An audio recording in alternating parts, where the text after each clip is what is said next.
Let's go. Flex, a gente te vê como um herói, a gente vê você como um espelho, a gente vê como um cara a ser seguido. Não só no esporte, mas principalmente na vida. Mas todo herói tem um começo. A gente sabe que você é do país de Gales e a gente quer saber como que foi a sua infância até você ter o primeiro contato com a musculação. Tive uma infância humilde. Cresci, minha criação foi muito boa, eles me deram tudo que eles puderam me oferecer. Me ajudou muito. Eu sabia muito cedo que poderia seguir, ir passo à frente. Se eu quisesse alguma coisa, realmente eu teria que achar uma forma de conseguir alcançar isso. E salvar, guardar um pouco de dinheiro. Meus pais não tinham grana suficiente para poder pagar as coisas que eu queria realmente. Fora das coisas que já eram dadas para mim, providenciadas de escola e alimentação. Então realmente foi uma criação difícil, indo do país de Gales. Era um país que é parte do Reino Unido. Então eu era como se fosse um adotado. Se alguém estivesse lá, eu era o último a receber as coisas, os benefícios, as partes sociais. Então eu fiz a parte de atletismo, eu participei de atletismo, mas eu gostava muito do bodybuilding, do musculação, da luta livre. Eu lembro da luta livre quando eu era pequeno. Eu descia às 3 da manhã para assistir as lutas livres. Hulk Hogan. Tinha alguma coisa ali sobre músculos que me explodiu a mente. Então eu não sabia o que era naquele momento. Era alguma coisa mais do interesse de ser um cara grande. Mas eu nunca pensei que bodybuilding e musculação seria parte da minha vida. Eu achei que o que eu ia conseguir era colocar um pouco de músculo para fazer rugby. Então você tem que melhorar a questão do impacto, aceitar, encontrar impacto. Só depois, mais tarde na vida, que eu consegui realmente encontrar minha paixão pelo esporte, pelo bodybuilding. E eu ia para academia para treinar para rugby e powerlifting. É interessante você falar isso, Flex, porque se assemelha muito com a infância no Brasil. Acho que vai concordar comigo. Os primeiros caras que a gente viu na televisão, enormes, fortes, Jean-Claude Van Damme, Sylvester Stallone, Arnold Schwarzenegger. E a gente olhava, eu preciso ser igual a esse cara. E isso foi o que levou muitos para a academia. Porque você queria aquele físico. Aquele era o físico a ser seguido. Então, a gente pode falar assim que o primeiro físico que você viu foi desses caras na televisão? Você falou, nossa, eu quero ser igual a esse cara. Mesma coisa, quantos anos vocês têm? 42. 39.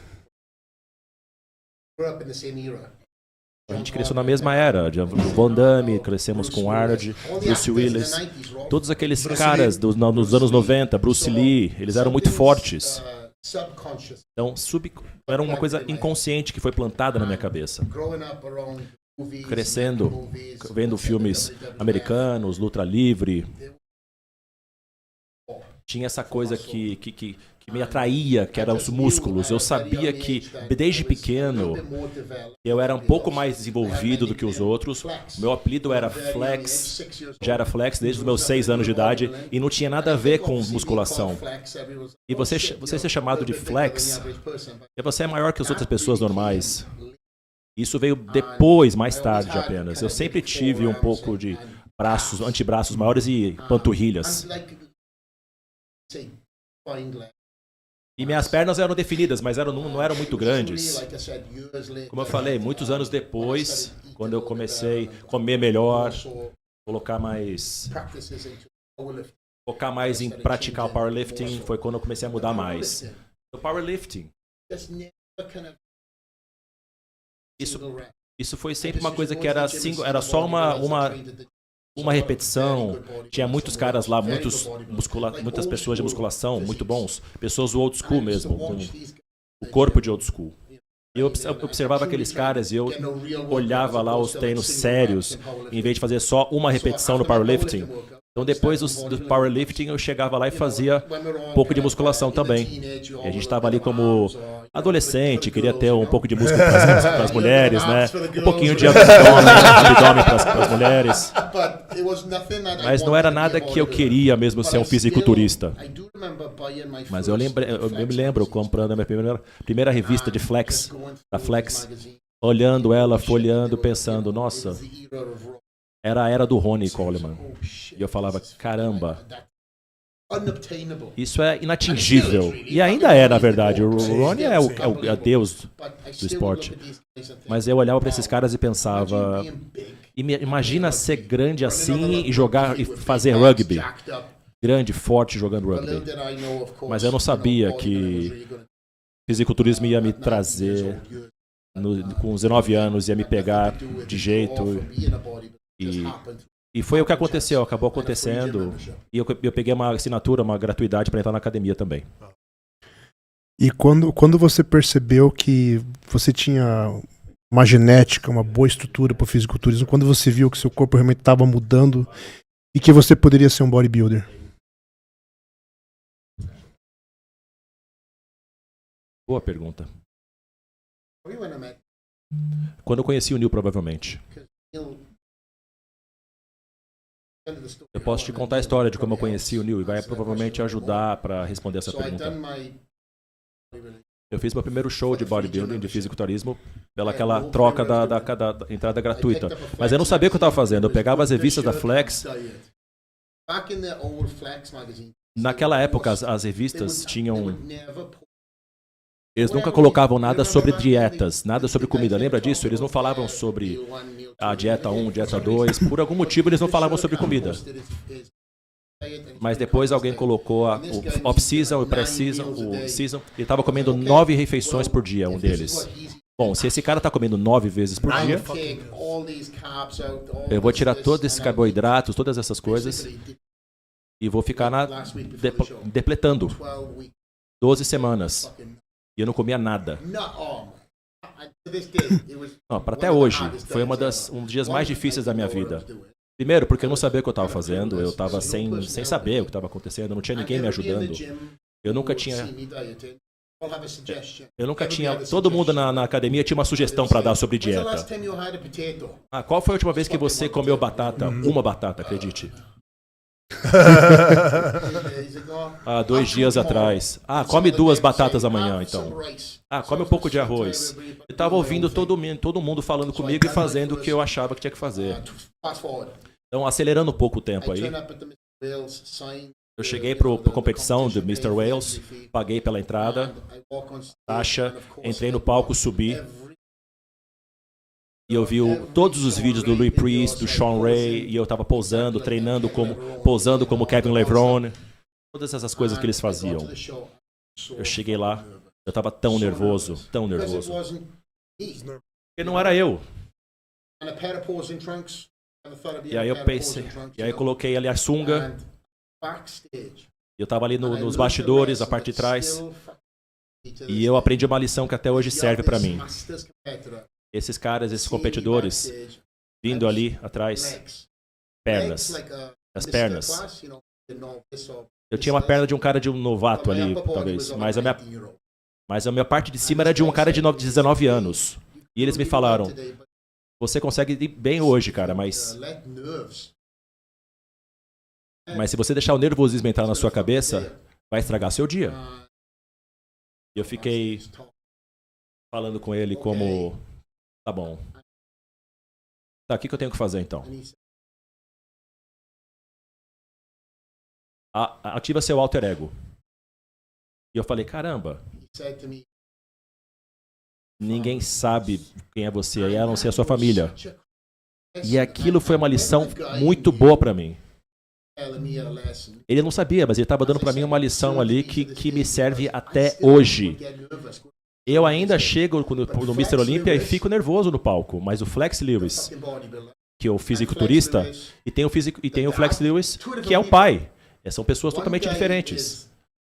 Um cara é um fisiculturista, tem ali o alter ego dele, e o outro é o cara mais tranquilo, direcionado, focado, confiante. Eu lembro de entrar no palco ali, subir e pensar no alter ego.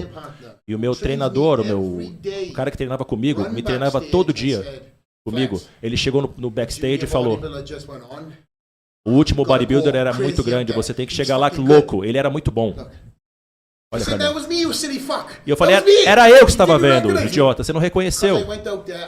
Porque eu cheguei lá e eu estava eletrizado. Mas de novo, eu quero que os fãs saibam disso. Eu só tinha esse show que eu ia, e eu ia voltar pro rugby. Eu só queria fazer um. Eu gosto de chocolate, eu tava comendo chocolate pra caramba. E eu não tinha chocolate, eu não comi chocolate por 12 semanas. Então eles foram colocando nessas sacolas assim. E eu não podia esperar para comer o chocolate. Então quando você sabe, quando você tá com tanta vontade que você começa a sonhar com aquela comida. Então eu pensava, legal, depois desse show eu vou comer isso, aquilo. E aí eu acabei ganhando os Juniors, era uma classe muito boa, muito grande. Tinha talvez 12 pessoas. E aí eu ganhei os de novatos também. E todo mundo estava chocado, porque eram caras muito bons. Mas eu ganhei pelas minhas pernas. O condicionamento da minha perna e dos meus glúteos também. Mas o Neil Hill, muitos estavam ali. E ali o Neil era o head judge, ele era o juiz principal. E eu tava ali falando indo falar com meus pais, abraçar, com meus 2 troféus na mão, pensando, agora posso comer chocolate de novo, que bom. Entrei no carro, bateram na vidro assim. New Hill. Você tem que fazer o campeonato britânico agora. Olha, com todo respeito, eu sei quem você é, porque o Neil era muito grande já era famoso lá. E ele era grande mesmo. E eu falava, ô Neil, respeitosamente eu vou te falar que eu vou voltar pro rugby. E ele ficou me olhando. Você já viu aquele filme Coração Valente? Viu o Coração Valente? O filme Coração Valente? Com um cavalo. Era o Neil Hill. Era o Neil Hill no meu carro. Falando para meus pais. Ele tem que representar Wales. Ele tem que representar País de Gales. Ele vai ganhar. E eu falando, caramba, esse cara é louco. Eu olho para meus pais e você tem que lembrar.